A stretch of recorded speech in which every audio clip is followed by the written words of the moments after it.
CM Revanth Reddy ఢిల్లీలో అబద్ధాలు చెబుతున్నారని మండిపడ్డారు మాజీ మంత్రి కేటీఆర్. 6 గ్యారెంటీలు అమలు చేసి 6 గ్యారెంటీలను చెబుతున్నారని ఆరోపించారు. రాష్ట్రం ఏ గ్రామంలోనైనా 100% రుణమాఫీ చేస్తే తాను రాజకీయ సన్యాసం తీసుకుంటామని కేటీఆర్ సవాల్ విసిరారు. రైతులకిచ్చిన హామీల్ని ఎందుకు నెరవేర్చడం లేదని నిలదీశారు. రైతులకిచ్చిన మాట ప్రకారం ఎకరానికి 15,000 రైతు భరోసా ఇవ్వాల్సిందే అని డిమాండ్ చేశారు కేటీఆర్.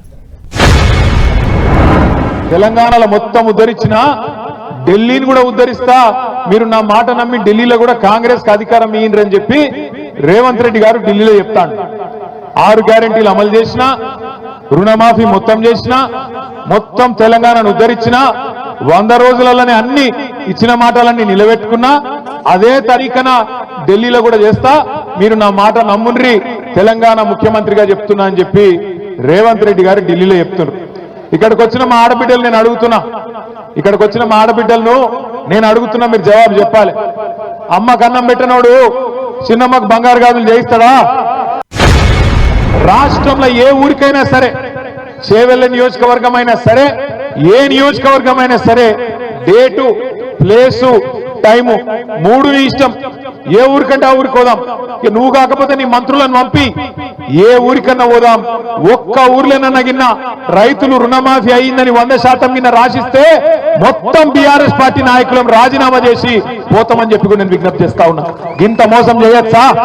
చారాన రుణమాఫీ కూడా కాలే, కానీ చారాన కోడికి బారాన మసాలా అన్నట్టు ఇవాళ ఢిల్లీకి పోయి మొత్తం రుణమాఫీ చేసిన అని చెప్పి అక్కడ మాట్లాడుతూ ఉన్నాడు.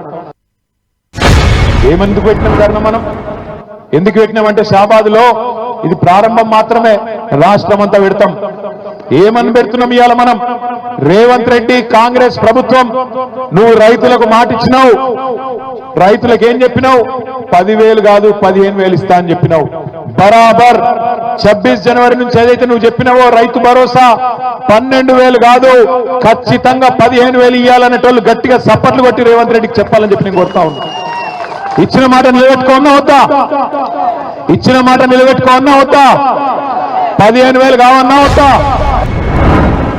రేపు సర్పంచ్ ఎలక్షన్లల్లా, జెడ్పీటీసీ ఎలక్షన్లల్లా, ఎంపీటీసీ ఎలక్షన్లల్లా మళ్ళా కాంగ్రెస్ వాళ్ళు వస్తారు.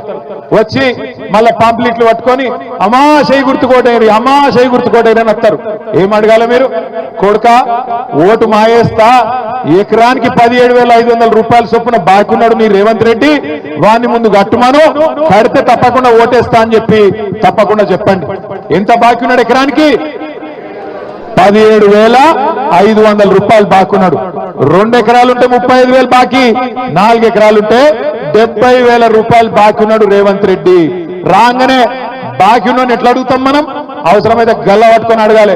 ఏమరా కొడుక ఏదో బాగా చెప్తే ఎలక్షన్ ముందు కాంగ్రెస్ గుద్దు గుద్దు అంటివి, అభయాస్తం అంటివి, ఇప్పుడు అభయాస్తం భస్మాసుర అస్తమైంది, నెత్తి మీద భస్మాసుర అస్తం అయిపోయి ఆగమైపోతున్నాం, ఏం సంగతి అని అడగాలి.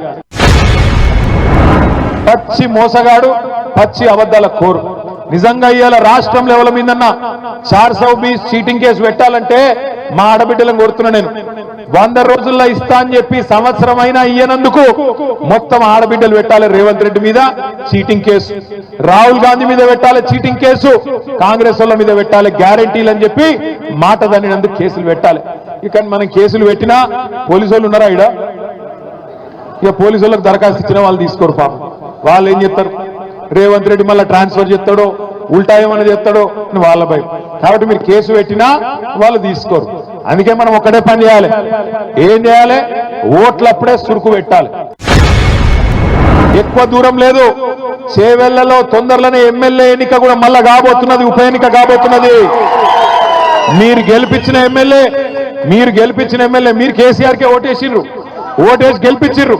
కానీ ఆ ఎమ్మెల్యే ఏందో కానీ రేవంత్ రెడ్డి సంకలది వచ్చిండు. ఇప్పుడు రేవంత్ రెడ్డి గారు సంకలది వచ్చిండు. ఎందుకు పోయినవా అంటే అభివృద్ధి కోసం పోయినట్టు.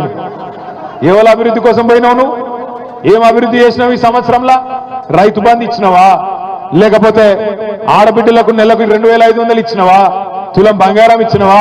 చదువుకునే పొలగాళ్ళకు స్కూటీలు ఇచ్చినవా? నువ్వు ఇచ్చిన మాట ఒకటే నిలబెట్టుకున్నావా? ఏం అభివృద్ధి అయింది ఈ సంవత్సరంలో? ఉన్నది వీకింది. కాబట్టి నేను అంటున్నా, రేపు ఎలక్షన్ వస్తుంది. ఎలక్షన్ వచ్చినప్పుడు చేవెళ్ళ మాత్రమే కాదు, రాష్ట్రంలో 10 మంది ఎమ్మెల్యేలు ఎవరైతే పార్టీ మారినరో 2025 సంవత్సరంలోనే ఆ ఎలక్షన్ కూడా వస్తది, మీ చేవెళ్ళ ఉప ఎన్నిక కూడా వస్తది. బుద్ధి చెప్దామా కాంగ్రెస్ పార్టీకి?